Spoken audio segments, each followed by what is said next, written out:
عشان افتكرت انه عادي يعني، وما جاش في بالي انها تبدأ تركز كده. ما جاش في بالك؟ يعني ايه ما جاش في بالك؟ يا ترى موسى قالها ايه كمان؟ ما اعرفش. امال مين اللي يعرف؟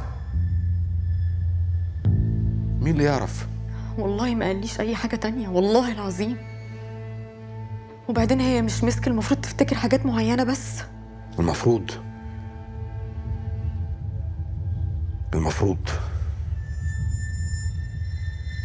بس واضح ان ده ما حصلش. في حاجات مسكة لو افتكرتها هي كل حاجة هتبوظ. كل حاجة. هي مسك فين اصلا؟